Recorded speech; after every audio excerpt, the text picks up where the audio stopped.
All right, guys, welcome back to the Fitness in Philosophy podcast. Today, we are going to be talking about technology and fitness, part two. James, how are you doing today? I'm doing good, doing better. I was under the weather over the past week. Had a like a low grade. It was not COVID. I tested myself a couple times, or variants of it, or maybe it was, and I just don't have the test. Are not showing it. Anyways, um, I had this 100 to 101 low grade fever for Sunday, Monday, Tuesday, Wednesday, and part of yesterday, Thursday. Wow. And nothing else, like no nausea, no vomiting, no, just the pain in the ass, like a little tiny headache that, that like slightly heightened heart rate, slightly heightened blood pressure headache, and that little low grade fever, just a pain in the ass so I think it was just the way I reacted to some kind of bug, because my daughter Chloe also had the same timeline of sickness, but her symptoms were lots of coughing. So I think for both of us, it was probably a deeper respiratory thing. And she just reacted to it one way. I reacted to it another. But anyways, I'm back on the mend. I'd say I'm like 95. Yeah. You're feeling better? Yeah, man. How are you doing? Overall, doing pretty good. I had a squat PR last week. That was pretty cool. Nice.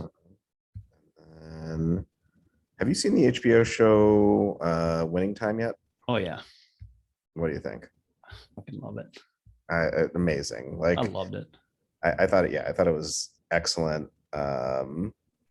I've been reading various things. I mean, obviously Magic and Cream and others have talked about like, how accurate and not accurate. And like, it's interesting, the blend of like accuracy they have around certain things that clearly happened, and then like other things that didn't happen during that time. But as a show, just wow. Yeah, really excellent.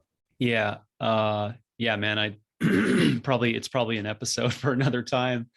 That's our fitness and culture podcast that we're gonna underground start. Or fitness in Hollywood. I don't know how we connect all those things together, but yeah, I liked it. So many different parts of it where I could speak about, just with my history and my connection to that time frame. Being a young kid growing up in northern Canada, in isolated community, we pretty much, we didn't have much. We did have electricity, but we had like, in 1970s or late 1970s, we had like 3 stations. And in the early 80s, I think to the mid 80s, maybe, this was like, it was when the Canadians won in 86. Just trying to timeline it. Anyways, we got all these satellite TV stations: Detroit, Seattle, LA, Boston, Chicago, New York. And of course, with a lot of darkness, a lot of time on your hands as a young kid, you're going to watch a ton of sports on TV from all of these major centers, right? So anyways, I got to watch all the Celtics games, all the Lakers games, all the Piston games, all the Bulls games from their local broadcasts, right, for their local stations. And anyways, it hits home for me because I do remember those moments anyways of the early 80s, on the back end of this winning time. So I really liked it. Yeah, no, I thought they did a great job. And I mean, little knickknacks. I mean, lots of different things I liked about it and didn't realize, but like little things that I had never heard before. Didn't realize it came down to a coin flip between Chicago and LA for Magic. Didn't realize that Paula Abdul was the first Laker girl. Did not realize. I didn't know the timeline and history of Nike. I didn't realize that at the time Converse and Adidas and were kind of like the things. And then a young Phil Knight approaches Magic for what ends up, and that part is true. That part, Yeah. I'm like, yeah, but didn't you like even more the modernity of technology embedded inside of this winning time film to all those points you just made, right? for example, Jerry Buss talking to the camera, Yeah. right? Or them like pointing out with it. What was it? Oh no, it was just like they'd pause the video and then they put the arrow, Paula Abdul, Yeah. right? Or like the Phil Knight thing, he walks away, remember, and Magic makes the decision with Converse, and then they kind of put on the screen evaluation of Nike today with that stock. It was like 5 billion or something. Yeah, $5 billion. $5 billion. B, Yeah. folks, Yeah. B. with what he offered him that day. So, I mean, anyways, Yeah. wonderful. And I'm sure at that level, like people hawking stuff to you are a dime a dozen, and for every Phil Knight, there's 100,000 who would like bankrupt you. So, he made this, but yeah, I mean, just I had no idea that at that point. I didn't realize how recent that was. I had no idea that the NBA was like on the verge of like not being popular, that Lakers were essentially like an also ran compared to Yeah. like all stars. Yeah, I didn't realize any of that. Yeah. Anyways, a good conversation for another time, because I could tie in the NHL expansion at the roughly the same time to different parts of America as well throughout, North America, as like this pinnacle rise of both of these organizations, kind of on the backs of one another. And here I am, today, looking forward to tonight, which is what, right? Seeing how Dallas, keeps moving, and the Flames and Oilers Battle of Alberta. Like, what a wonderful time to be alive, anyways, for my brain, for those two things, coming together after like 40 years. Yeah, and I mean it does relate to what we're talking about in kind of the rise of technology. Yeah. See Yeah, for it, sure. all that different stuff. So anyway, great, Yeah, great show. If you guys haven't seen it, totally worth watching. for sure. Take it with a heavy dose of salt and read up on like the accurate versus non-accurate stuff, but very interesting. Yeah. To keep on that though, for that last point, Robbie, would you agree that they should also watch the full show at the end when Rick Fox gets to discuss with the actors and the directors? That's really important. Yeah. Because he does talk about how they wanted it to be viewed, and kind of they say it a lot, right? I just allow the observer to kind of like make some decisions. They just wanted to say, hey, can't you see that they were stuck in this bind with these decisions? And you get to make your own conclusions from that, right? Like the Spencer Haywood story. I mean, that is harrowing, but they could have went a whole lot deeper into that. Right. Because that was nasty. That was really deep and nasty. But anyways, you got to hear about it anyways at the end of the show. Yeah, and apparently there's an Apple TV Plus show now called This Is Magic, where like it's Right. with Kareem and with others, and like it's the actual retelling of that time. So very Yeah. interesting. Yeah. Yeah. Yeah. I think they could have, I think they probably could take like a portion of each of those in the areas and spin it off in their own like 12 show franchise. Really, I think, like, I just imagine like Kareem in that year when the rookie coming in and all the stuff that he's dealing with politically, philosophically, his own career, his life, existence, belief, right? Like, my gosh, like you could have him as the central figure for a whole 12 episodes on the struggles and kind of stuff that's going on in his mind, right? And then for Magic, I mean, not to they could have went deeper with that, right? Like with some truth in the partying, I mean, that kid had piss and vinegar. Let me tell you, he was doing it all during that year. That was crazy. Yeah, I mean they showed some of the stuff, and for HBO, I mean they showed some stuff, but it was like there's a lot more to the story. Yeah. Oh, I know, but the ones they did show certainly made it enough, right? Where it's like, okay, I got the gist, right? Yeah. 3 girls in the bed at the same time, all in different positions, genitals lined up appropriately. Yes. It was, yeah, that's the life, man. That was the life. That was, yeah. His reputation preceded him, I guess. And yeah, I thought it was interesting that they I mean, of course, this isn't a spoiler because it's the first minutes of the series. Like the very first minutes of it are him finding out about HIV. Yeah. Yeah. Yeah, right. Like, I mean, that whole thing. Yeah, it's funny you mentioned that because I thought they were going to go. I thought the whole show was going to open in a different angle or keep coming back to that point, like history back to the present, history back to the present. I thought they were going to go that back and forth, but I think they did a fantastic job of just placing that right at the front, making you think, like, just remember, like, this is essentially where it ended up, you know. Now let's go back and see the happy times and the right. Yeah. Yeah, I don't know. I don't know if it'll get rid. I mean, I know it's renewed for season 2, but I don't know the progression. But I wonder if like it will just be the championship seasons leading up to that point, or yeah, who knows? But clearly they're leading up to that point in some way or another. So interesting. Yeah. But today we're going to talk about technology. Yeah. I mean, I'm willing for you to just throw out this, you know, more recent thing, and we can just continue to ramble like that, you know, and Yeah, see or see how technology fits into that. I mean, or I can see if I can get Rick Fox on the line and we can Oh man, make this the dude, that would be so awesome. There's so many through lines to Rick Fox, his Canada connection, his Celtics connection, his Lakers connection. Yeah, there's so many things I'd like to talk to Rick Fox about. That'd be cool. That'd be cool. I guess last thing I'm thinking of.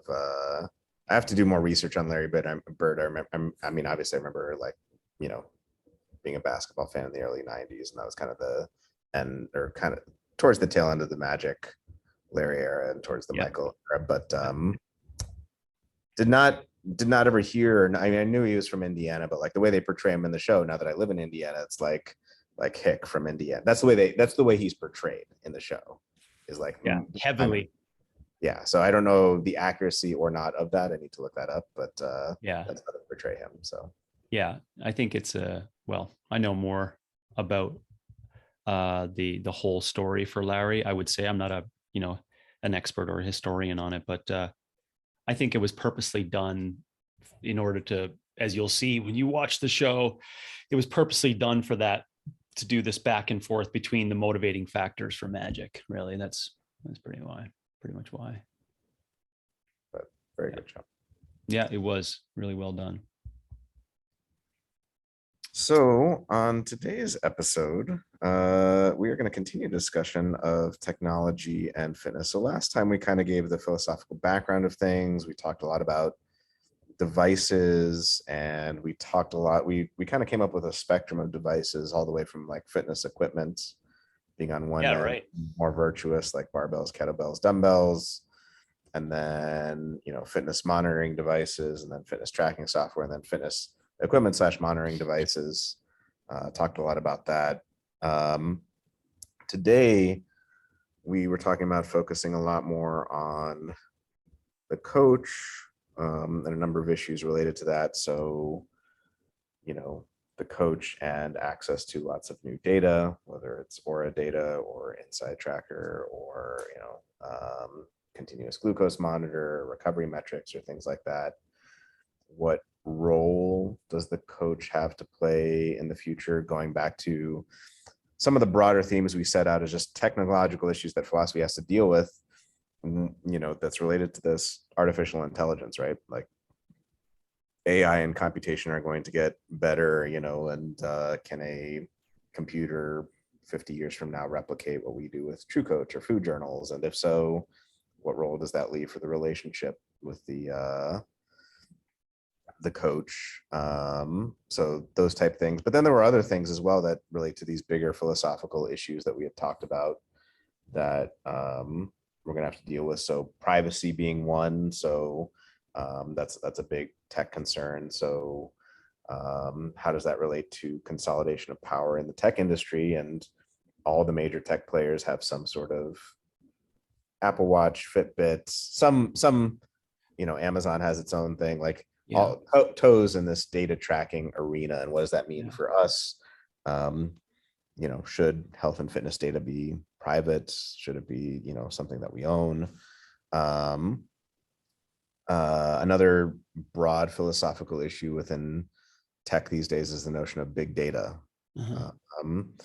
So here we're not necessarily talking about data privacy per se, but we're talking about the fact that you have all this data being collected, and what sense can you make of it? So last time I think we referenced, these different pieces of software that can be like, oh, I can look at a standard CDC and CMP and tell you about H. pylori or heavy metal toxicity or correlations, things like that. So a relevant philosophical question for us is like, well, yeah, the app can collect such and such bit of data, but is that data meaningful? Like you can influence this metric, cool, by lifting more, or pulling more forcefully, or eating such and such, but is that meaningful? Is that a relevant metric for us to follow? And then I guess another one that we could discuss, and these are all things we can kind of choose which one to go down the rabbit hole, or do all of them. Yeah. Obviously another gigantic one, especially since we started the podcast, Facebook has become Meta. And obviously there's discussions around the Matrix, and me being the gigantic Apple geek I am, Apple apparently, according to insiders, has recently demoed its AR device to its board of directors, meaning that it's probably close to coming out. So this question around what is fitness and health in the metaverse? What is it in the in augmented reality? Is fitness Pokemon Go from now on, where you're running outside to find artificial Pikachu in the near the airport in Arizona, or is it, oh god, even I know this probably makes you vomit too, but the dude strapped into the harness with like the running shoes on the, I'm talking about, the VR pad, like he's got the VR on, he's got the, like, they're basically these little pods that you can like stand in that have like a curved surface. Oh, that, nice.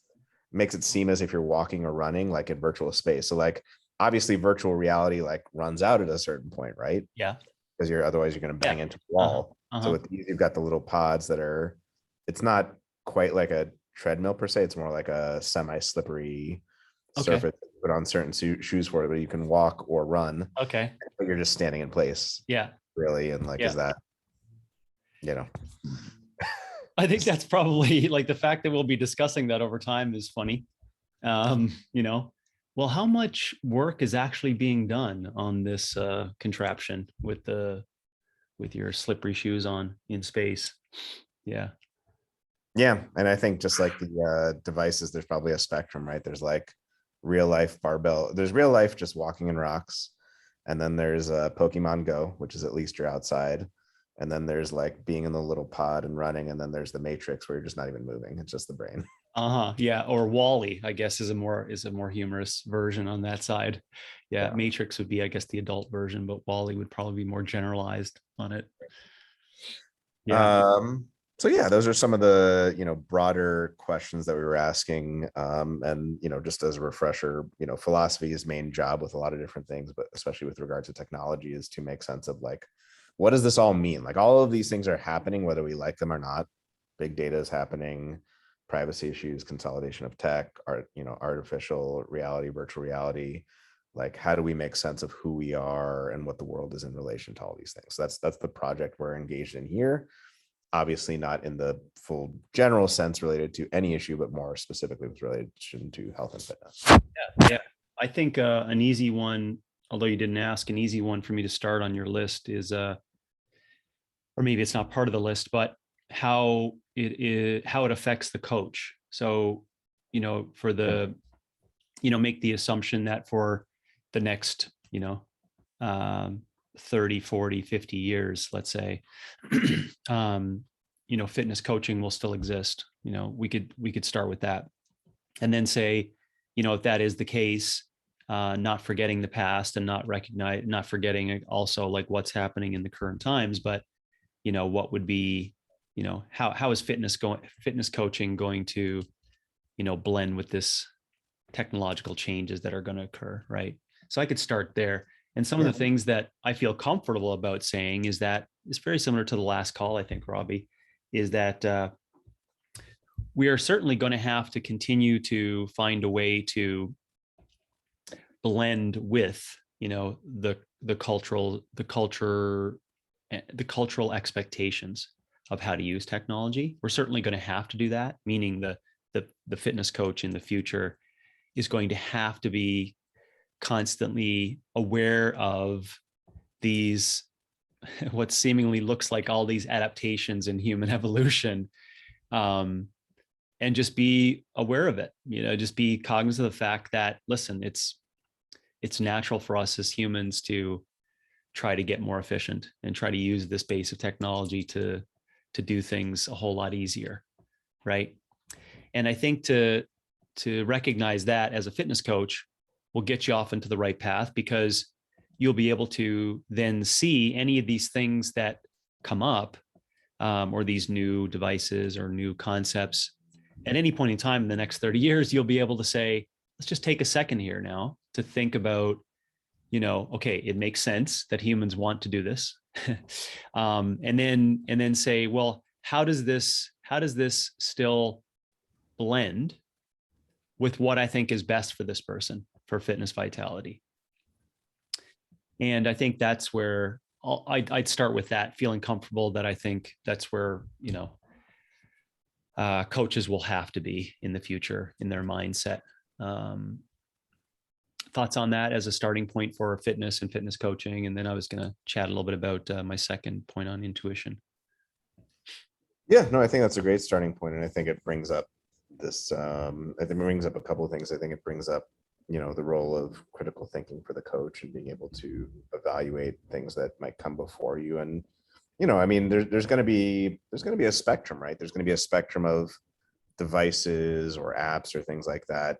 Not all technology is good. There's going to be some that we might say, oh, maybe this is beneficial and this allows us to see things that we didn't previously see, perhaps in-body scan. Now, then there can be a counterpoint about, well, do we even need an in-body if everyone's doing the BLGs? Well, we currently don't exist in that world, but given the world that we're in, right, something like that would be beneficial, or things that are maybe neutral, like, you used to track it on a pen and paper, but now there's an app that remembers your previous score. So that's kind of convenient and cool, and people like an app. And then things that are, detrimental to the project, technological developments that come along that seem as if they are progress, but as a coach, you'd have to be like, well, is this really adding anything, or is this taking away? Is this, if your heart rate isn't here, or if, whatever, if your ketone body, whatever measurement we're using, that's like, oh, the higher the better. That philosophical reflection on, well, is this one metric the right metric to be measuring? And even if it is it part of a larger story? And, what sort of behaviors is this leading someone into by making them think like, oh, I have to just increase this VO2 max or ketones or, heart rate or what have you. So, yeah, because I immediately think of not necessarily the ones that are, have poor intentions or are going to cause people problems, but elliptical machines, electric bikes, and pickleball. Those are the three that, some listeners may be like, oh, why would you want to pick on those three? Because it's all based upon each one of those listeners' perceptions on where those things fit in for their clients, right? And where they fit into the public conversation. To my point being is that those I would consider examples of modern technological marvels, right? But really, they're just adaptations to make things easier for people. So, and of course, there could be arguments inside that. And it's always the arguments like, well, some people can't ride a bike, so electric bike is, it's like, I'm not even willing to, discuss that. But where I think there's some lines to be drawn that are a little deeper is coaches critically thinking enough, but also getting your clients, quote unquote, up to speed in awareness of what are these things that we want to believe in inside of fitness. And then you'll allow them to make their own decisions and even giggle at the fact that are on an elliptical machine over time, right? They'll be like, this is so easy. Like, why am I doing this? Right. And allow them just to be giggle at it. Like, I can't believe I fell for that. But for that humorous giggle though, from that client though, is a sign of awareness, right? A sign of awareness of what? It's a sign of awareness that we're all on board, the coach and all your clients, to recognize that we want to physically challenge ourselves more than what we're currently capable of consistently all the time, right? And I think that's what I meant by the connector there, or where the lines are drawn, is that I think if that's the premise inside there, I would ask you then, Robbie, if you think the same way. I think technology actually, in a lot of the cases I mentioned, right? Pickleball for the people that were playing tennis or just wanted to find an easier version of tennis, electric bikes now because they don't want to mountain bike anymore or go uphill, using their own power, or ellipticals, right? Because, walking outside hurts their knees. And so they need a non-impact form of activity. Sorry, I shouldn't be laughing, but that's the main reason why it's sold. And it was sold to me in the YMCA back in the late 90s. Maybe that's the thing we want to have everyone with the same conversation of, right? Are we all agreeing that we want to continue to physically challenge ourselves over time? And then we can just giggle at the fact those technological marvels are just what we thought were going to be like answers to our development, but really they're just part of the method. Yeah, absolutely. And I think those are good examples, although I'm embarrassed to say that while I've heard the term pickleball before, I don't actually know what it is. Okay, so it's a tennis, you're saying? Yeah, it's played on a smaller tennis court now. So two-a-side. I mean, you can do individual, but two-a-side is the more popular version. And they're now taking up, as an example, in my community, we had 5 tennis courts in one particular lower community area next to a swimming pool, grass area, park, basketball court, etc. And in 2 years period, during COVID and then post-COVID, all tennis courts are being taken up and taken over and removed. And now what they'll be putting in place is, I think, 8 full pickleball courts, just to show you the depth of this. As another example, south of here, there's 87 courts set up specifically for pickleball and state and national championships, etc. So basically, you have a paddle and you have a ball. It'd be unfair to call it, the classic wiffle ball, but it's like a wiffle ball that's just smaller than a softball. So you can imagine if you smoke it, it's not really going to go tremendously far, right? But you can have some play on it and some movement and spin, etc. Placement is easier. The whole point being is, I'm probably sure you're starting to recognize it now. Yeah. You don't have to move as far, right? The courts are smaller, so inclusivity, and everyone can do it, and so everyone has taken it on as being a new version. The way I see it is just that I think tennis was technically and physically too hard for a lot of people.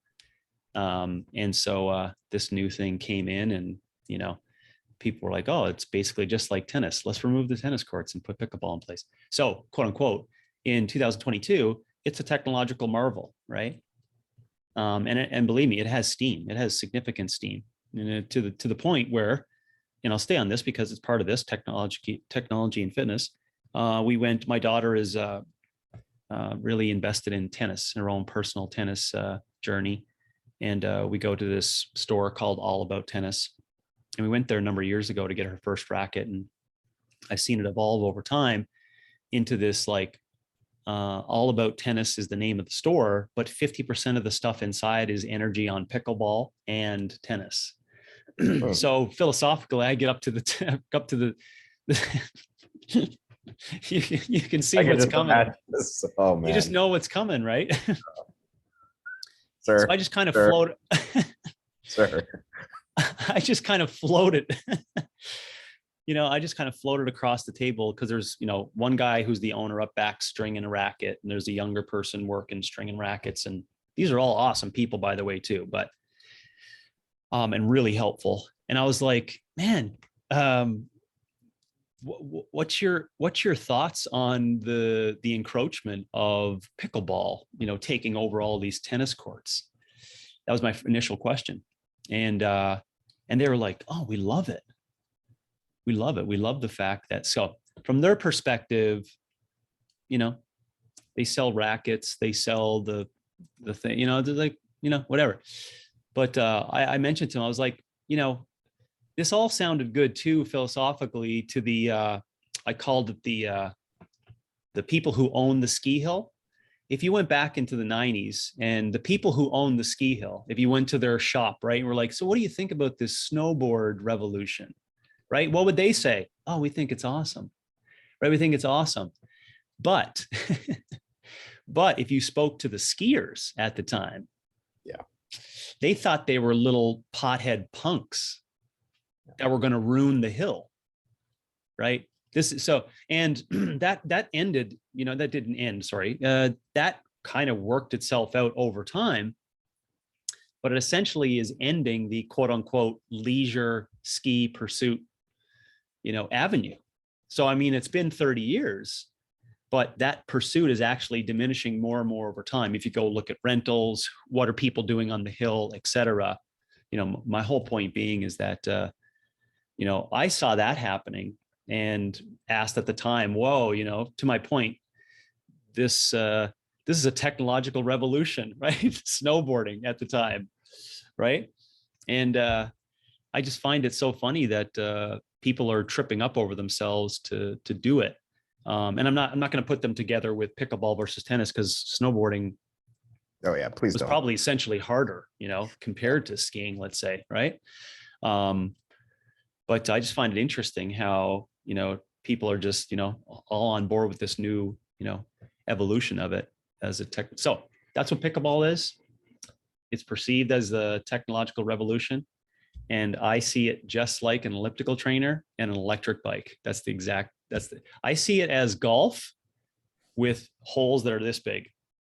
That's how I see pickleball. Like 3 feet wide holes. Yeah, that's how I see pickleball. And people are going to be really hurt by that statement. I know, who really love it. Like, yeah, but there's pros. You know, I could say the same thing for mixed model. Oh, there's pros in that fitness sport thing. No, James, of all the statements you have made, this is the one that will go down in infamy, the pickleball. That's the one that'll do you in. Everyone will know who knows me. I'm still butthurt from the deconditioned person on the electric bike that was like zooming up the hill past me on my mountain bike when I was gassed out on a mountain behind my house. Everyone knows I'm still butthurt by that. So, and it's like one of those scenes from a movie where like that's the origin story of like the person coming back for like revenge, and like that's your origin story of like why no electric bikes. yeah. I'm so glad you didn't lump snowboarding in there, because that might have been, you know, remember that when I joked about LeBron James being the greatest of all time, like Yep. that would have been the reverse. That would have been the reverse for me. Got it. Yeah. But no, I mean, I actually, no, I think this is actually a super interesting discussion related to technology, because I do think, you know, as with everything in life, there's a balance and there's a spectrum. But, you know, on the one hand, like, oh yeah, the whatever proto tennis was, where you were like throwing a rock in each other's hand, probably sucked a little bit. You know, well, maybe that's a version of catch, but you know what I mean? Like, there's probably an inflection point of like athleticism and ease. Like, I'm sure people before tennis looked at it and was like, oh, is that easier now than the thing we did before? But there's also, to your point, a inflection point of like, when does this become a it's no longer or does it slide down towards not an athletic pursuit, towards like a board game? Yeah. No, I think it's an example of, I think I love your word, becoming easier. I tried to think of something that would, you know, hit it home for everyone.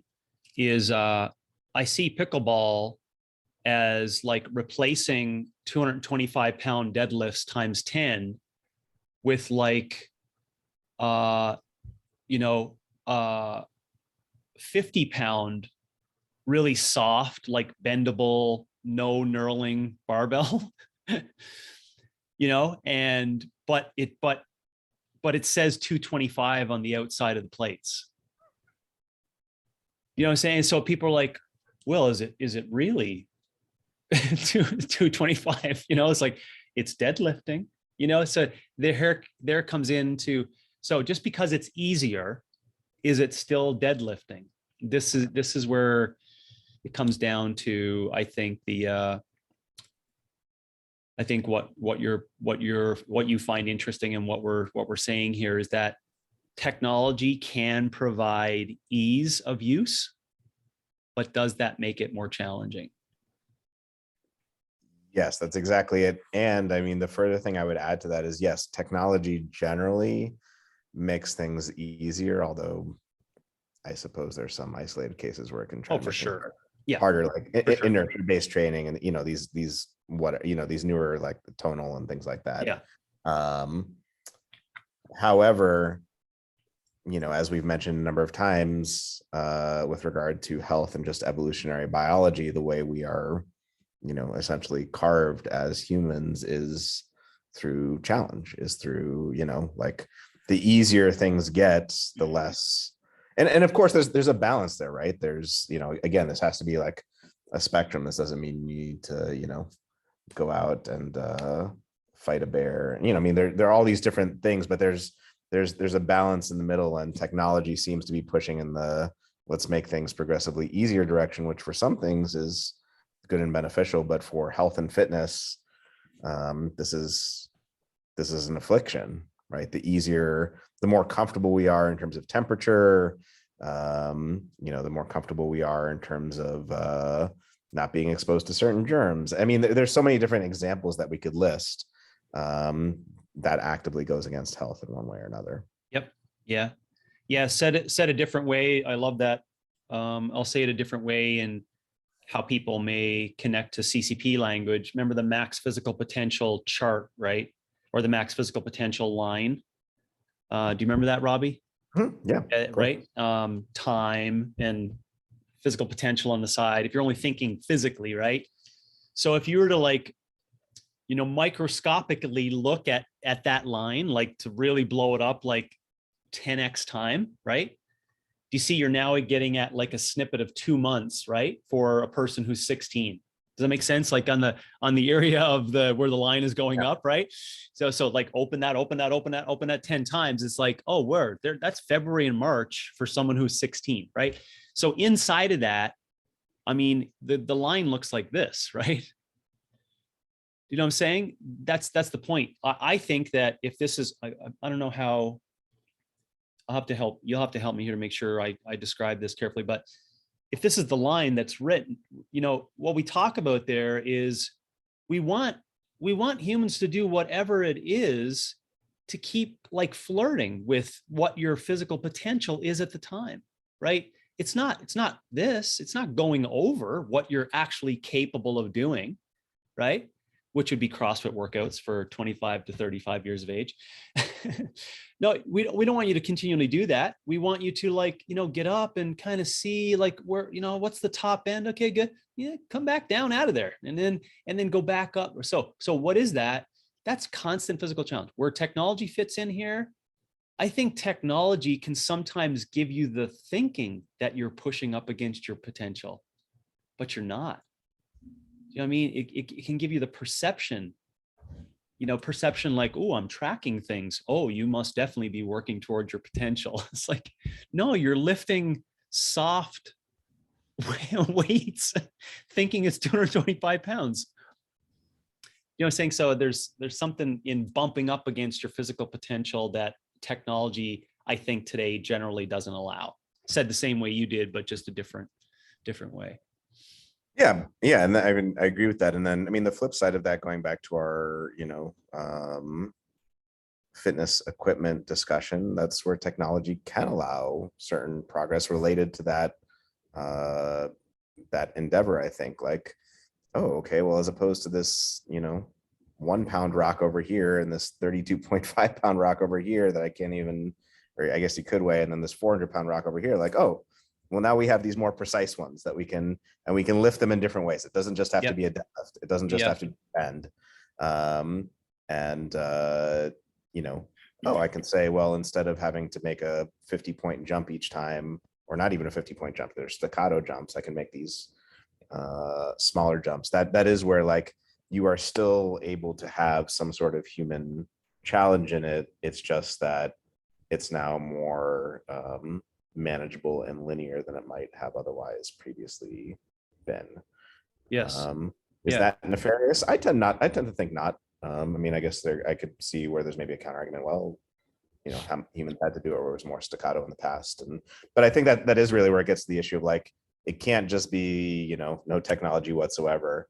But there are times where like the technology makes it slide into this, how much athleticism is involved in it to begin with type thing, Yeah. Yeah. pickleball, electrical bike, you know, electrical bike in the context of you're in San Francisco and you don't want to sweat on your way to work. Yeah. Yeah. Let's not call it athleticism, but I'll just try to find another word because I just don't like that word. I know what you're saying. Physical literacy, or like you don't have to competency. physically express, you don't have to physically express yourself, or you don't have to be as physically competent.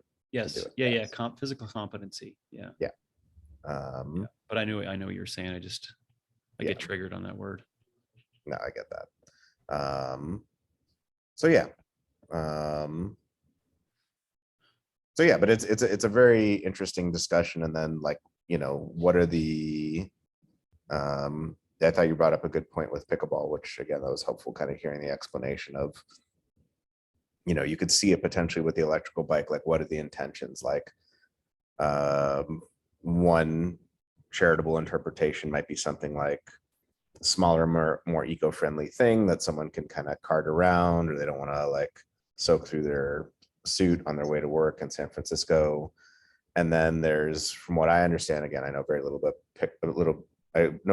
pickleball, but from what you're describing, like the society at large has gotten less and less athletic. So we are now moving the goalposts, so to speak, to accommodate that. And are we now making things easier at the cost of like, well, what's the pickleball after pickleball?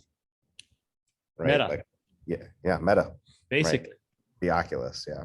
No, actually, you sit in your living room with goggles on and you're playing pickleball with your friends. That's what it is. So it, and I think we'll get to that maybe, like the long-term consequences of that it's just, I mean, humans, it's just us. Like, that's what we do, right? We want to make things easier, and it's at the point where we look around and see a lot of us, like the majority of all of us, are not in like tip top high physical potential shape, right? So what do, right?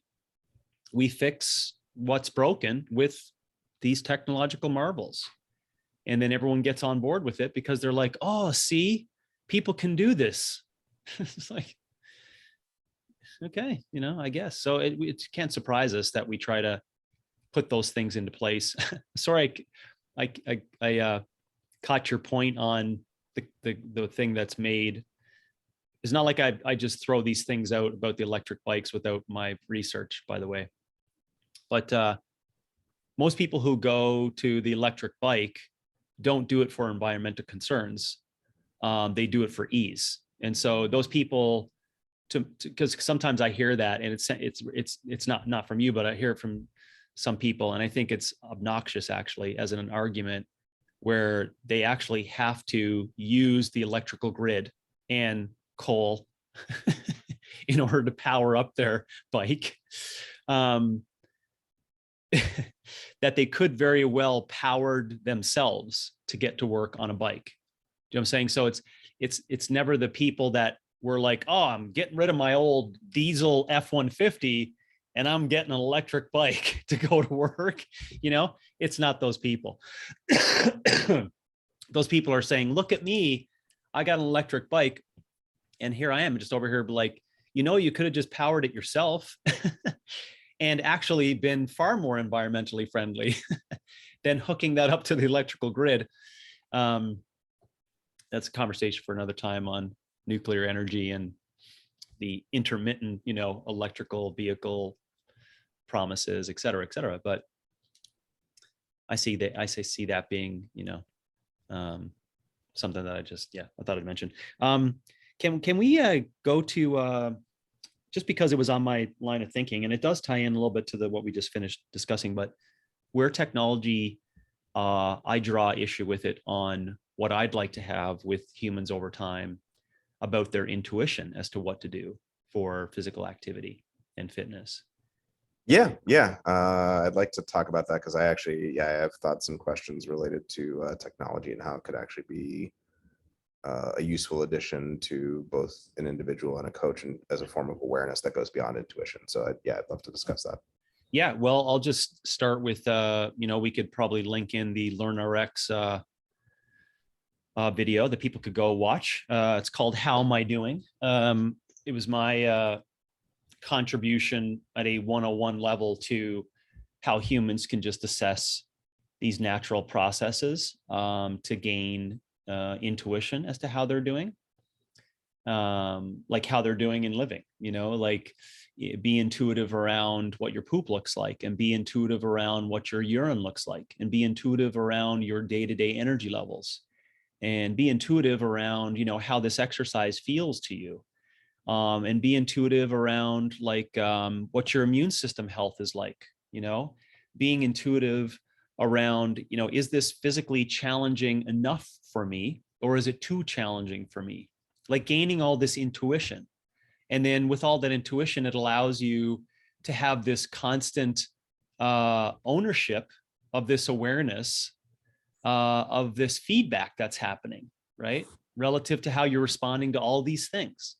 So then it's very simple to, to eat McDonald's on the road while you're traveling 12 hours through Texas, and then to, shit your pants at night in the hotel room, and then not crap all next day. And then the following day after that, shit your pants again after you ate at Denny's. Like, and to just to connect this intuition. My whole point being, and I'll just stop there for your thoughts on it and where you wanted to go with it, is that I don't think you need technological devices for people to gain this intuition. I think they can actually look at what is currently happening with their day-to-day practices. And that I do see today, a lot of technological companies and devices and wearables saying that they will be able to help the client become more aware of what's going on. And I don't think that's the case. I generally think in most cases it's more nefarious because they just want to have data accumulation or privacy issues, surveillance capitalism bullshit comes up in it. So that's where I see, technology playing a role for fitness today, especially for the fitness coach, right? Because the fitness coach is generally like, we'll ask the question, James, what's your thoughts on Whoop? And the answer has to be fairly long, right? It can't just be a CNN bit on, just go to bed, see what time it is, wake up, see what time it is. That's that's the time you slept, and then subjectively, did you wake up? What was it like, et cetera? Look at your feedback over time, what you're doing day to day, and that'll determine how your sleep is like. And I think that technology just gets in the way of that intuition for today. Yeah, I think there's a large extent to which I agree with that. And I think there's a lot of value to, the subjective aspect and the intuition aspect to a lot of things. I think for me, there definitely is, I think we have to me, there has to be some sort of division between the research behind certain scientific metrics and then, potentially their nefarious use as a form of capitalism and privacy, stuff like, I don't think the people who came up with the original CGM were trying to steal people's data or HRV as a metric, but I see what you're saying in terms of data collection. I think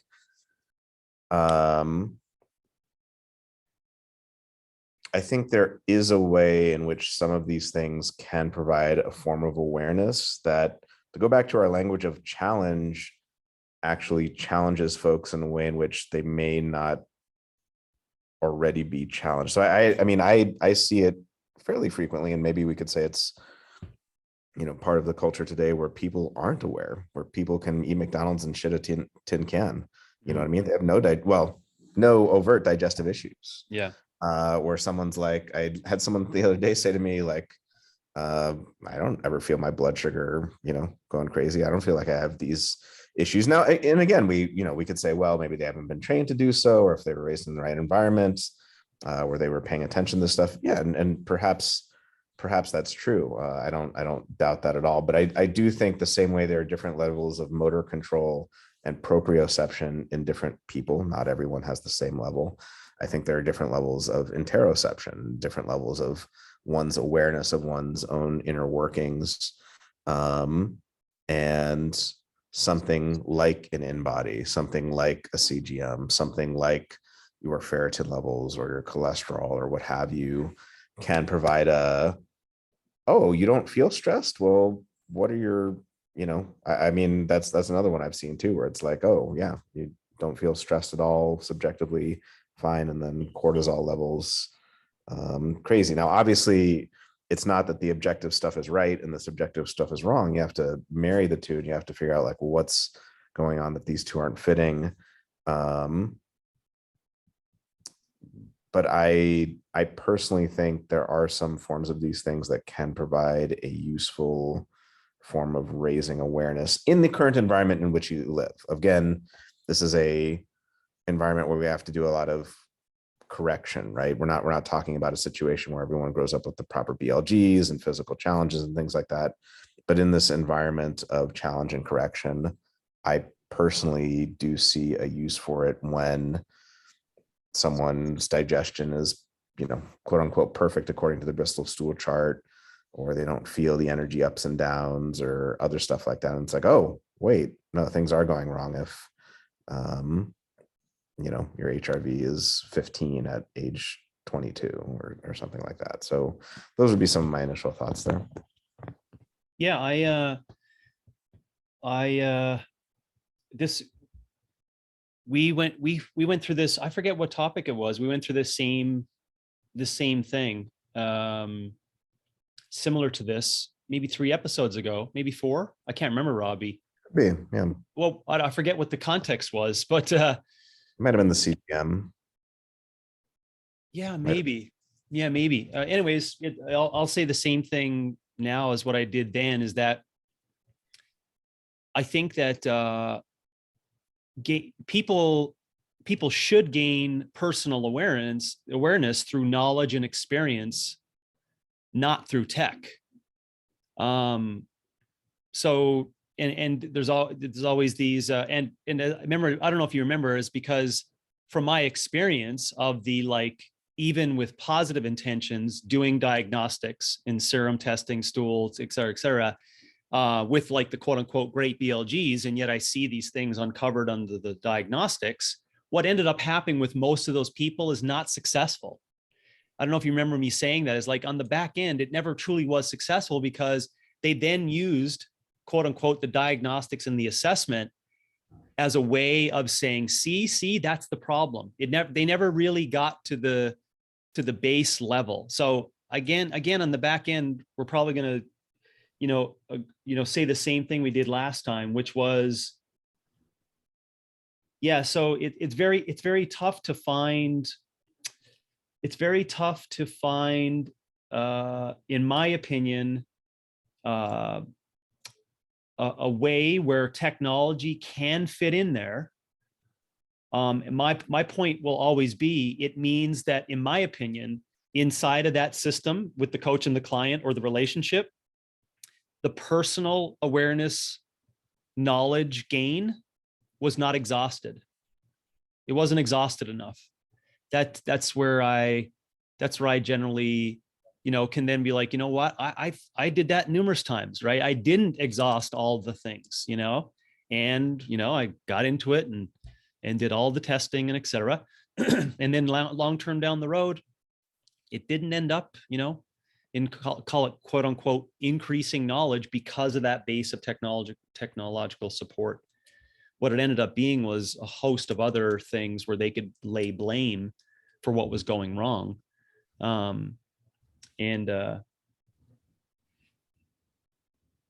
yeah, so the yeah, I think that the tech thing for me will always be, um let's put it in a like a humorous tone.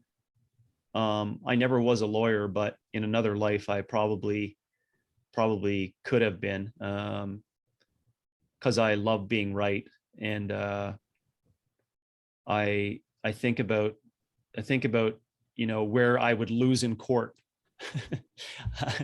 And I would always lose in the health and fitness court because I would I would never be able to provide evidence. I would never be able to like see, it's like for precedent from Brown v. Guston back in 1975. He tried to prove that all these stool assessments would get these people up to speed on their awareness around their digestive health.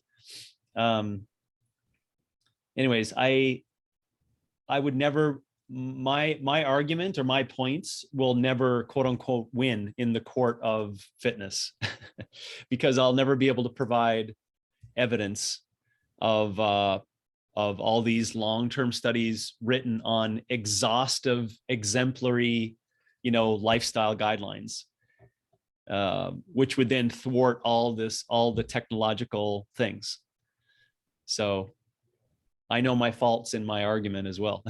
Meaning is that I got nothing to stand on with regards to proof of, if you just exhaust out, for example, the point you were making on an avatar client who has, great shit, but there's other things that are going on, even though they never ever had a HRV. I think through experience, through their training and feedback, that person, quote unquote, exhausted program, meaning, you're really digging into the relationship over a couple of years.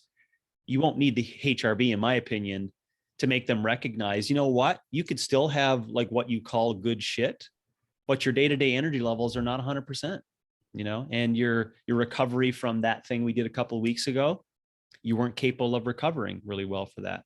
So these are like intuitive things that you and the client can then discuss, like, do we really need technology in order to become aware of this? Or could we just say, like, it is what it is, no B vitamins or magnesium supplementation is going to fix the fact that this is your maximum potential.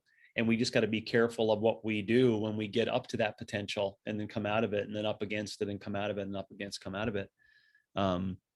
Sorry for being lengthy on that one, but No, that's okay. And I mean, I think to a large extent, there's a lot that I agree with in what you said. And I can totally see the point that sometimes these things are accessed too fast in relation to different intuitive markers that could be utilized more thoroughly as a coach. I also don't, it's not a bad thing or wrong thing. I mean, we've done episodes on disagreement. I see your position, and it's fine for us to have different rational positions on it. I personally, and I was thinking about this the other day, and I was talking about it to Brandon. I think part of where our disagreement may come down to although in different ways. I don't think we've had an episode on human nature, and I think that would be a good one too. Like, I think Kant and what others have said, and their different views on human nature, I think it's baked in. It's not a recent feature. It's not technology. It's not the past 100 years. It is baked in. Socrates talked about this, for us to self-deceive, for us to believe our energy is better than it is, to believe all this other stuff is better than it is. Like, it's the funny joke that, well, I guess depending on how you look at it, whether it's funny or not, like, men think they look way better than they do, and women think they look way worse than they actually do, right? And that's where objective metrics come in. That's where it's like, no, okay, you have an in-body that says, 0, 0. Like, no, objectively, for health and longevity, you do not need to lose more weight. You may choose for aesthetics or something like that. So I do think there are a lot of people, not everyone, and I do think there's that's another important thing too. Like, there's variance among humans, and I don't think you're ever going to correct that. I do think there's some people who are going to be more able to access and rationally evaluate what it is they're feeling and then go about intuitively correcting that. And I think there are others who won't, either due to lack of interoception or due to lack of willingness to reflect on it, for which they need a third party, what have you, data pushback. I also think with regards to things that I don't care how hard you BLG, and maybe this is a data point too that we could discuss, like, 10 years before the autoimmune process starts, the biological process starts, and you can't feel that. And then 5 years before it actually happens, it's in the blood, but you still can't feel it. And then symptoms are the dead last thing to appear, not just for autoimmunity, but for chronic health conditions, right? Like you can't feel cancer growing. Do you know what I mean? You can't feel an autoimmune process going on until it's too late. So there are things where I feel like, yeah, you can kind of, your body will put up with things for as long as it can until it can't. And I was having a discussion with a client the other day who really, he finds financial analogies helpful. And I was thinking of, the analogies that help with finances and food, which are kind of like, always be making deposits. So when you need to make a withdrawal, you can, like eat mostly real whole food. So when you want to celebrate something for your birthday, you can. But one really important asymmetry I found between finances and food, especially today, whether you choose to access it or not, you can readily find out how far in financial debt you are. Like you could readily, if you wanted to pull up, Mint or your bank account or whatever and see, oh, I'm $10,000 or $100,000 in debt. You can deceive yourself for a really long time about that with regard to health. You can tell yourself, oh yeah, my energy's okay. Do you know what I mean? Yeah. That type of stuff. And that is the use, that is one of the uses I see for these objective metrics, where it's like, holy shit, I thought my energy was good, or I thought, my blood sugar was fine, or I thought my digestion was good. And it's like, no, it was not. And it wasn't, sometimes it's the coach not teaching them enough about intuition and interoception. And I would totally grant that that's something we should do a better job of. But I think it's something where, again, it goes back to human nature and self-deception, where people will deceive themselves until the heart attack, right? I mean, this is a famous example, right? People will deceive themselves till they're blue in the face with a heart attack and be like, oh, well, now I actually need to do something. Well, what if we could do something short of that to actually put you, on the correct course? So that's, those are my thoughts there. But Yeah, no, that's good. I totally see what you have to say as well. Yeah, no, it's well, I heard something you said. Sometimes if people are not willing, they may need a third party. And I think the willing aspect, again, that draws up this issue of, I just really think that the exhaustion of what you're calling interoception or self-awareness, we're just not exhausting that, i.e. I still don't think technology should fall in place when people are, in that example, not willing or even incompetent of gaining personal awareness. My thing is that you just need to work harder. You and the client need to work harder on gaining more awareness. And I think if technology gets in the middle, it could certainly create an aha moment, but it's still on a base support of poor intentions. To your point of, I'll inject the word that you used, it's self-deception, right? I still don't think that's going to necessarily help people over time. And the example of the heart attack one, that's difficult for me to be okay with as an example, because it's going to find it very hard for me to see the story that would give that credence of the person who physically challenged themselves correctly and with good intentions all the time, and then was surprised to have a heart attack, right? So what I was trying to say there is that people self-deceive themselves all the time, and they have a shitty diet or shitty lifestyle, and then they have a heart attack, like, oh my God, I'm so surprised. Yeah, but you'll never see that with someone who has real positive intentions of physical challenges all the time. So it's hard to say, oh, it's just the self-deception in the diet, yet they did have great BLGs, and they considered themselves to have great energy, et cetera, but they were surprised to have a heart attack. I still don't think that technology is the fix for that. I think the fix for that would be lots of conversation with that particular person on what they consider to be, great potential all the time, like great physical expression and great food choices and et cetera. And if, you went through an inventory of that for the past 4 or 5 years with those individuals, and no matter what they answered, right, they just knew how to answer you with the right questions, but you were like, but you haven't been exercising, right? So it's like, well, technology shouldn't be the technology. I don't think would be the answer to kind of help that some person become more aware. Maybe. I mean, I guess it depends what we mean by technology, and it's not the sole thing, but it can be a helpful thing. I mean, one example I can think of, but I guess we have to be careful how much we get into the details of this, Bob Harper, but there are others too. Yeah.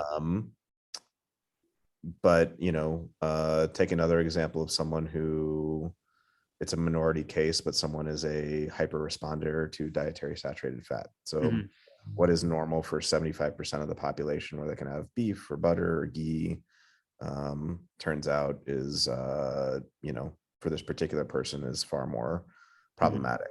And the way we access that is technology. Yeah. Genetic test, blood work. Yeah. Now that's certainly not the sole fix, but that is a relevant data point, I think, there. Yeah. I guess, yeah, we would have to get into the weeds if we wanted to continue that one with what we're calling relevance to the stories, right? The amount of stories in which that occurs. And again, to all the data you would have to pull from those particular things, let's call it that, for the saturated fat issues. Is that always for people who have led really good, physically expressive, whole food lives, and really did it end up, number them at 48, just like dying of a heart attack tremendously? I think it gets down to such few numbers based upon that. But where I do find something interesting in there could be, I mean, people die because of genetic predispositions all the time. We've died forever because of genetic predispositions. We also die because of wear and tear, and we die because of toxic overload. And more research into, quote unquote, those genetic things is a technological revolution. But it is, I think this will come down to maybe our conversation on human nature. It comes down to, people are going to be born into those situations regardless. And, the amount of mutations that occur in those, we'll call them SNPs, with regards to going to put people, off the path of a, regular, physically expressed, cognitively expressed life, is going to be such a small number that it shouldn't set a precedent for all these things we need to be scared of for making sure everyone gets a measurement of, like, well, what's your genetic profile when you're born, so that you don't, all of a sudden at 48 explode, right, or have a heart issue. So I think there is, I'm not taking away from the importance from those, let's call it 3 out of 10,000, males that are going to be born over the next couple of years that may have that quote unquote effect. That, maybe 3 of those 10,000 males, will end up being the 2065 version of Bob Harper, right? And it's like, well, do we listen to that story? Yeah, we listen to that story. He's a fucking human, right? And it's a human story. But, how does that create precedent for, like, how we live our lives, physically expressing or cognitively expressing ourselves? And how important was it that we had that research on the 3 out of 10,000 having that specific SNP, that caused that issue for the genes? Yeah, I think it's a good question. I mean, it all depends what we practically do with it, right? I mean, on the one end, I totally agree with you. It wouldn't be sufficient to be like, oh, everyone should be getting a 23andMe or blood work or something like that. But on the flip side, I don't think it's nefarious if someone wants to investigate that, if they so choose, even with their BLGs in line. I think the other thing that's probably relevant to this conversation, besides human nature, is maybe a question around the limits of self-awareness.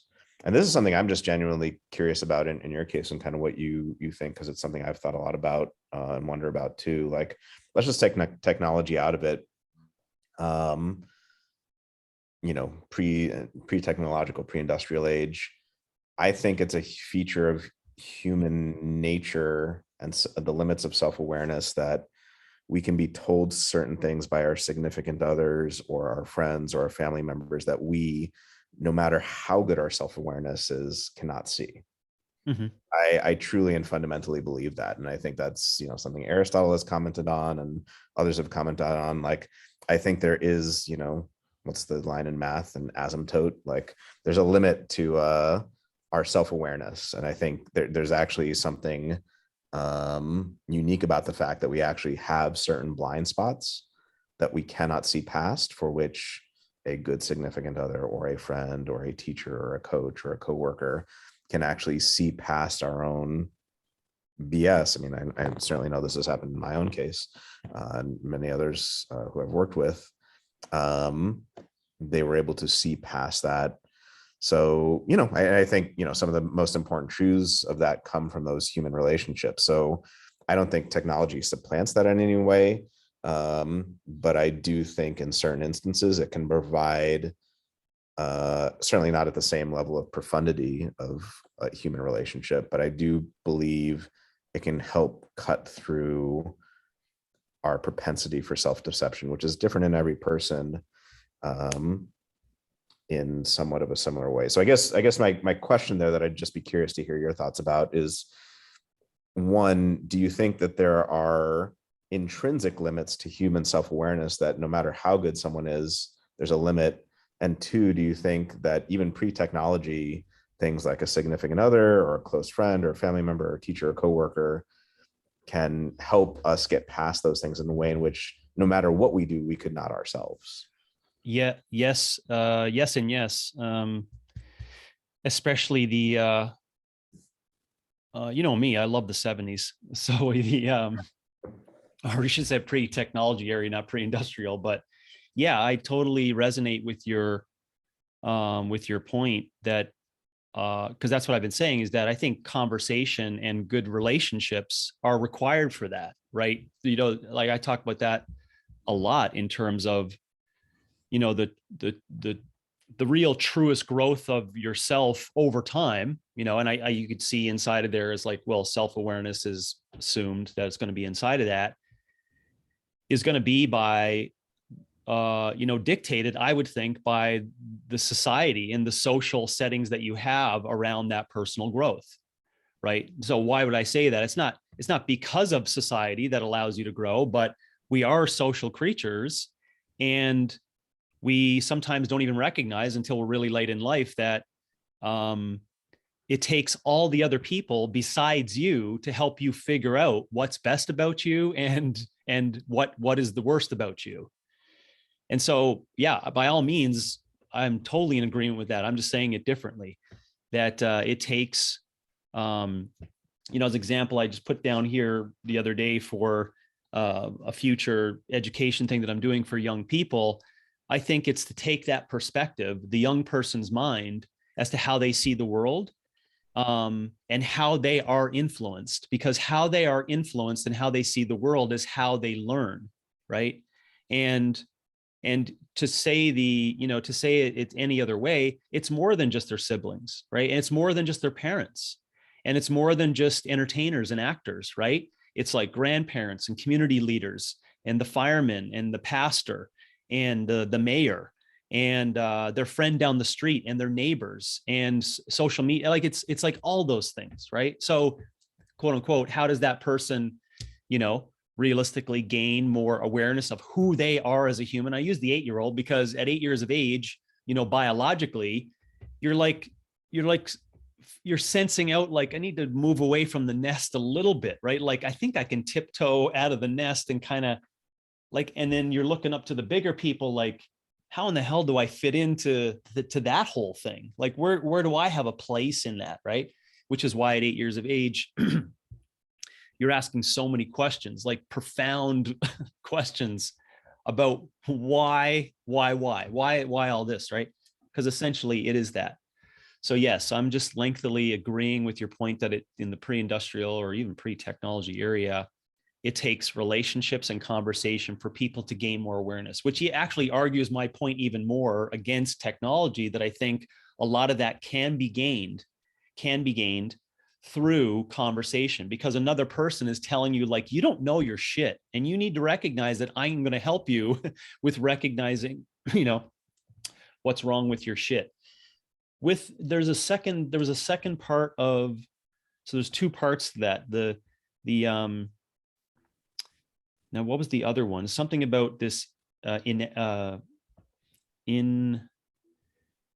internal, I forget the wording you said. Interoception.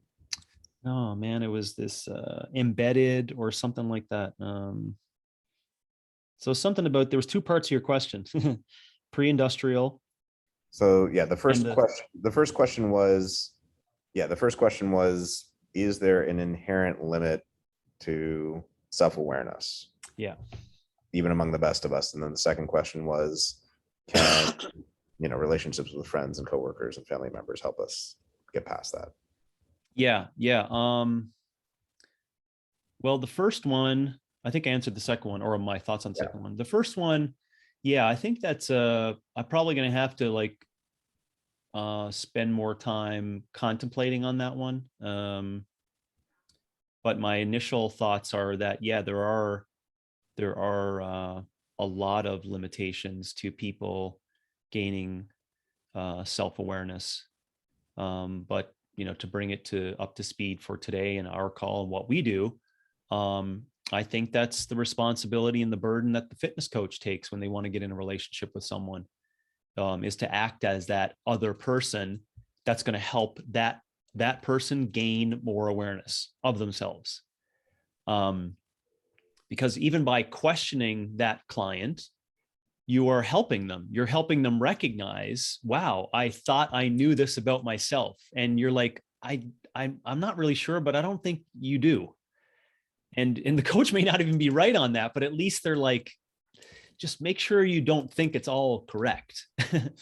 And so the client, can, if they're, my point is, I think if they're resilient enough, physically and cognitively, I don't think technology needs to be put in place to bring that stuff up. I think it's that like back and forth with the coach that can get them to that. Remember, this is with my presupposition that assuming everyone is trying to reach for maximal physical and cognitive potential. Yeah. Because if no one's in it for that, it's always like, well, this could work and this is in, and it's like, but this person doesn't even exercise, like, how much do you lift, bro? It's like, I don't even lift. It's like, oh my God, I can't believe we haven't even discussed that, so. And I mean, again, these are all good points, and it's, okay for us to have different perspectives on the same issue. And there's a lot that I agree with here. I guess to take your very same point, because I found this to be a very interesting conversation. I guess one thing I would wonder about there is, I do think the relationship with the coach is very important. I've seen it before, both personally and professionally, where, we talk about this as coaches all the time, right? You give one person the same cue and then another person gives a completely different cue, and like, oh, all of a sudden, right? Or the wife of this person has been saying to the husband for years, like, oh, you need to do this and you do this, and the coach says it all of a sudden. So not in any way saying technology as the only or the main or everyone needs it, but what if, hypothetically speaking, there are some people, because we all vary, there are different personality types, there are some people for whom a relationship and a coach-client relationship is the thing that gets them to change, and there are some people for whom the spousal relationship gets them to change, or there's some people for the friendship relationship. And there are other people who are like, wow, when I see it on an in-body scan or when I see it on a CGM, that does it. Is that wrong or nefarious if for those people if they so choose to investigate it. I personally don't think so. I personally, and I'm open to different perspectives on that. I don't think that's nefarious or wrong. I can see Yeah, where, my issue is not the intentions. My issue is always going to come back to, well, what are you defining as success for that particular person? And that's when I went back to the Rolodex of examples that I had from my experience that was like, it never really worked out. It never really worked out. When I consider, well, what do you consider success? Well, I was considering success, autonomy, and figuring out shit on their own, et cetera. So by all means, I would not call it nefarious. I don't think it's nefarious. I think actually I knew it wasn't nefarious because I was acting on good intentions by implementing those technological things, right?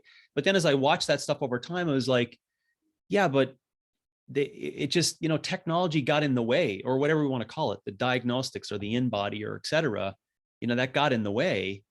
And were there some people outside of my environment, Robbie, that, use that and then it was like, boo, an aha moment? I'm sure it exists for sure. I'm sure it exists, but it never worked out for me because as I define success, I wanted to define success as they're still doing things and learning things 15 years down the road, and being consistent and maybe teaching their kids about fitness.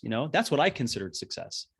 And the examples that I had, and maybe the host of all those people really needed, they didn't need me, but they needed, a fix, right? They needed a fix of something. And I just kind of banged into their lives and had this technology, and it was like, and it just didn't work out anyways. But that's what I always fall back on, is that define success in that, and if success is, oh, these people went on to live really successful, 50-year plan, physically expressed high cognition lifestyles, then you got me. And for that, I would say I'm fucking happy, happy as fuck for that person. Right. Because a lot of people don't get the chance to gain that awareness.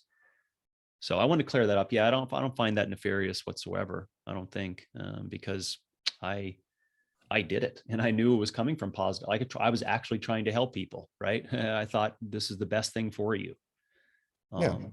So, I think, the major gigantic point of common ground here between what we're both saying is like, we both agree that there is a tremendous amount of like intuition still left on the table, and critical thinking very much still left on the table, and awareness, just general awareness left on the table that, an individual has access to, even if it doesn't, whether we've answered the question of whether it's an asymptote when it comes to self-awareness or not, there's a tremendous amount that's just still left on the table in terms of both the client and the coach. Whether one thinks technology has a role or not, there's a whole lot that we can access before we might even need to turn to that. And I think that's a good point to bear in mind. Yeah. And what continues to cloud the conversation is these generalized terms that we're using, technology and fitness, right? It's like, again, it takes you and I to get really specific with something in order to like flush that out. And then once we flush it out, like just use InBody, we flush that out.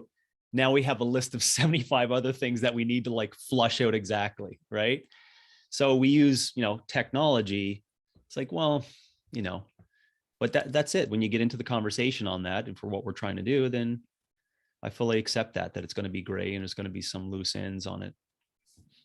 Yeah, but you're absolutely right. Just the same way we said there was a spectrum last week of different devices, like the shake weight is technically technology, but like, so is blood work. Like a CBC and a CMP did not really exist roughly 100 years ago. Like, is it a good thing that exists? I think so. Like, I think that's a good thing. I don't, is there a lot to be gleaned from our pre-industrial and pre-technological past, obviously at different points in history, about BLGs and certain things that we could do? Yeah, absolutely. Does blood work help add to the story and give, finer points of detail about, oh, are you careening towards a brick wall, even with the BLGs? Yeah, I do think that's a better rather than a worse thing. But, to your point, I do think there's a tremendous amount of awareness and intuition and subjective interoception that's left on the table in terms of like, well, let's get that in line first before we dive into that other stuff. Yeah. And the blood work is another, is like the example I had given earlier of InBody, right? We'd have to specifically talk on that And then I'd have to give my points and my history on that too for, serum collection stuff that I've investigated in since the early aughts. That what it did for me was essentially end up over time validating the BLGs, right? So, could a coach investigate in the education around blood work? Yes.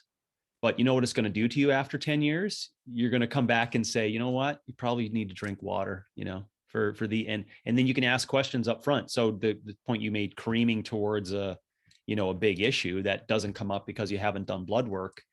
That generally is the case from people who are not asking the inventory questions up front. Because if someone came to you at 45, 5 years of experience, I was just trying to describe someone I just seen more recently. He's not going to listen, but big old hard belly, and this is the lifestyle that he leads, right? My whole point is that I don't need him to know about blood work for him to gain awareness of the creaming towards a MI, or a heart attack and having a gripper when he's down in Texas, on the oil fields. So yeah, this is where I think this is probably segueing into maybe an interesting conversation of, the coach by themselves, and that's why I started with the call on, which I think would be, a nice circumvent back to it, is that, yeah, it's the coach needs to know about all the technology and all the competency levels inside of the measurement of technology. They need to know all those things, but how much does that need to go to the client or have them involved in that process and the knowledge of it? I think that's where might be, I may cause, just using the serum markers, another argument. It may cause some the similar kinds of disagreements. Yeah. I could see that. Well, yeah, any other things to add on? I mean, we talked about a big amount of, I feel like we went through that list at the front and we only touched on a couple, but maybe we hit on all of them. I don't know. Do we jam on technologies to how it applies to the fitness coaching profession today? Or how about the future?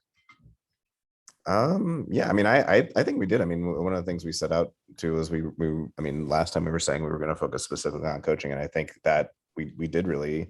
I mean, there are other things we could touch on, but I do think that's a big thing today, whether it's, the InBody or the Whoop or blood markers or the CGM or what have you. What role does technology play in shedding more insight? And, you laid out your position as very much like, we just essentially don't need this stuff. It is a distraction for the most part. And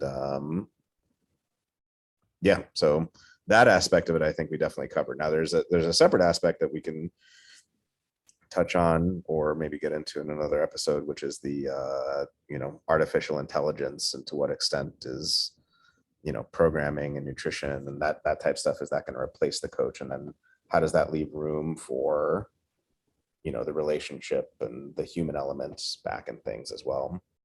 Yeah. Immediately you just said that, I do have lots of things to discuss on that, because economics comes into it. Conversations of scale for particular knowledge or gaining of knowledge for fitness comes into it. The similar kind of creep or encroachment that's happening with trucking and retail and food manufacturing and things like that, where AI is creeping into in place of the human for that, and what we do about it. So it may not seem like fitness is inside of that conversation, but it is inside of that conversation, right? I.e., what happens over time when CrossFit South Bend's building just becomes ridiculously costly. It's just, you just cannot operate a business inside, right? Relative to inflation costs and the amount of money that people are making in the local area. And you're just like, well, how do we operate this physical property space I'm just trying to give you an example. Is like the answer to that is really, it's just robots can do the job, right? Meaning like just a screen out in the public park, move like this. Right. So I think I have lots to discuss on that probably for another time. I don't know if it'll be underneath the technological realm, but hey, why not? We can do a part 3. Keep that thread going. We could actually do fitness and technology all year. I mean, Oh, we could. I mean, and artificial intelligence itself, just that topic, aside from being a technology topic, is a famous topic within philosophy with John Searle and others about like just even the possibility. Like, I'm trying to remember if I've ever mentioned on here. Did I ever mention the Chinese room argument at all, or no. is that familiar? I'll give a super brief description, and then if we probably will do an episode on it at a later point. But just to give an example, is back when computation was starting, and John Searle and others were talking about, imagine you have one person on one side of the wall who hands, words and phrases through the other side of the wall, and on the other side of the wall, you just have a person looking up in a book like what words and phrases they should be putting back. And it's called the Chinese room argument because neither the person looking up the phrases has no idea what Chinese is. They just know like, oh, if I get such and such phrase through the slot, I reply with such and such phrase. Is that artificial intelligence? So it raises this question of like, yes, you can give the right replies, but do you actually understand? The person handing back the cards doesn't actually understand Chinese. They just have an algorithm for if this, then that. So, I think a great future episode related to this would be, artificial intelligence and fitness and coaching. And like, just because, to go back to your point about the coach and the relationship, like just because an app can crunch the numbers and the data, like what intelligence is there about like the larger picture? And like, yes, if you feed it, 135 by 5 for a back squat or whatever, it can chug out the next progression. But then like, what's the larger story around health and longevity and things like that? So yeah. Oh, I love that. I have so much to discuss on it. Because my initial jump into True Coach was, the data that was going to go through True Coach that essentially is going to move through Coach RX now, right? Just imagine this like data that went through True Coach and all the transactions and movements of programs, right? Just think about this. This has continued into Coach RX, right? So it's continually inside of this quote unquote platform. But people forget that, and it's not like I'm watching this, but I think you'll be able to like extract data from this over time. The Vitality project or the Vitality program is going to bleed out of these transactions of programs of what people do, right? Because of a couple different, just even a few data points, right? Age, height, weight lifted, years experience, compliance, you can just like push a button. This is where artificial intelligence comes in, right? Is that our brains are not even big enough, I think, to comprehend that in a number of years, or like it could be done today. People who move the levers, right? People who move the levers, not do elliptical, can just put a query in, like I can do with Steve Sizer today, who's our head of technology development and development of Coach RX and our platforms, right? And say, I want these 7 points extracted out of a 5-year, synopsis of this person's program design, right? And it can extract out all the things that I want from that. And then, quote unquote, a computer or a robot could make some assumptions based upon what, all the inputs and the outputs, to your point, what went in and what came out, and then observe, is that the case? You know what I'm saying? So yeah, I have a deep love as well as concern for all the stuff that's inside of, the word artificial, right? Because artificial, of course, triggers me because I love the human aspect so much. the you know, yeah, just humanity in itself. And artificial just is like nails on a chalkboard to me, you know. And so that those words together even like it hurts me because of those being together, you know. It's not natural and it's not human intelligence, it's artificial intelligence, you know. And so it's like, ooh, there's something concerning over that. So Well, maybe we can, I mean, we'll almost certainly do the episode, but maybe we can think of a different term like athleticism where it's not as scratchy on the chalkboard. But I mean, but exactly what you're bringing up. I mean, it is like, this is actually the crux, and it's still a debate within philosophy. Like, even as the technology is moving forward and like people are reflecting on like, you know, reverse image search in Google, like, is that intelligence? Is that actually like, oh no, it's just the Chinese room where like you're handing it, but that's not truly intelligence. Is there such a thing as, you know, I think a lot of it's TBD. Yeah. Is such a thing possible? Yeah, for sure. Yeah. Yeah. And I've been steeped in some recent reading on that. And over the past couple of years, been invested in my personal time into looking into that because of those things. So I do have some also counterfactual, you know, arguments to your point you just made there on, you know, is it really the machine or is it a, you know, some kind of, I guess the saying is wrong, but a ghost of the machine, or where is that coming from? And there's a number of different things that are going on in projects that would show that actually it is the machine and it is the machine's like decision making process, and sometimes they don't even know how the decision came to be from that process, right? And there's a number of different things that I can give as examples from my readings that would show that to be the case. And I see that connected to fitness over time and wearables and data tracking, et cetera. I see it extremely connected because I know there's a lot of people at the higher levels that are all in bed on that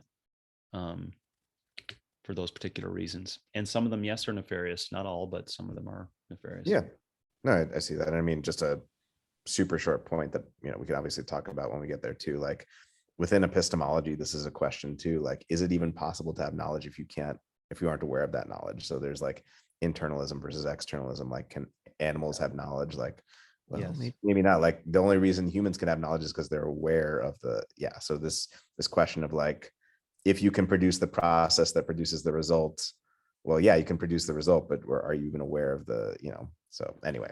Yeah. um I love that. Eliezer Yudkowsky is the name of the guy that I listened to on a podcast many years ago that made mention of that. And he said it that way, but in a different way. He's like, because the podcast host was asking him a question, and he was like, you're asking that question because humans are just not capable of that understanding today. The way that like cracked me.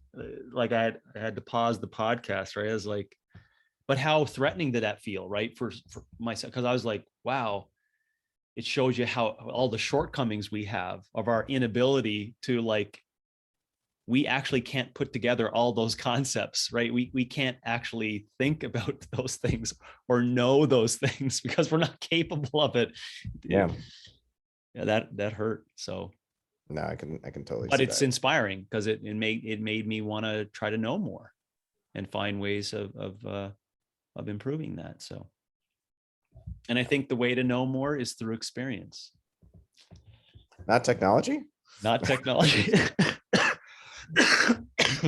Just a little joke to round us out. Excuse me. You brought up the old sickness with that one. Yeah.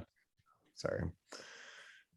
Well, I think that was a good discussion. I enjoyed that. You know, I think that's where a lot of like very often I come away from these kind of, it's good to be, you know, challenged on one's position. I find myself, you know, challenged and questioning what I believe. Likewise.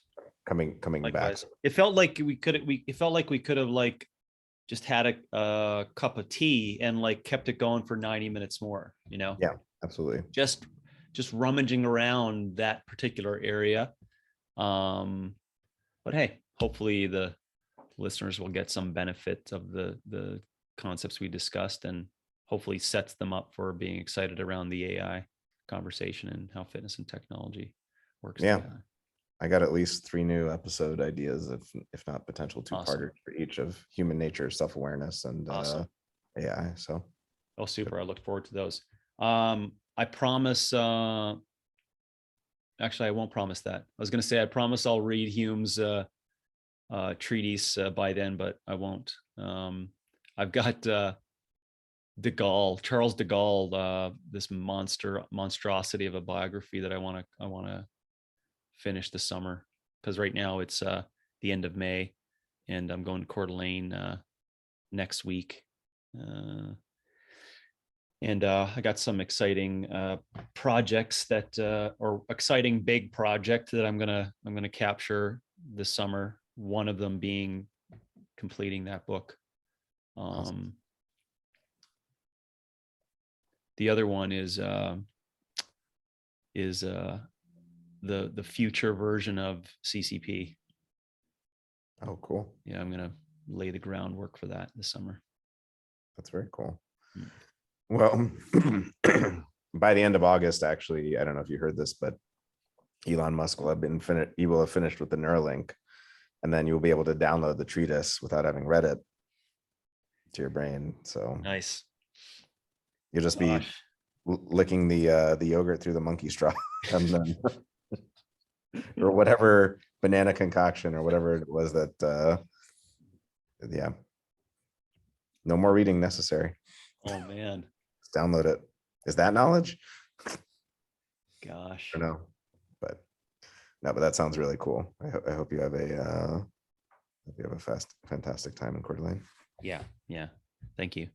Likewise, I hope the winds are nice up there. Hope you don't have many fire clouds. I hope you have significant enough rain to keep the wheat flowing in the area. The way the trends are going with the world, this is going to be Miami soon enough. So I'm telling you, South Bend, Indiana doesn't seem like much right now, but it will be Miami. South Bend Beach. Yeah, South Bend Beach. So we'll see. All righty. Cool. All right. Thanks, James. All right, man.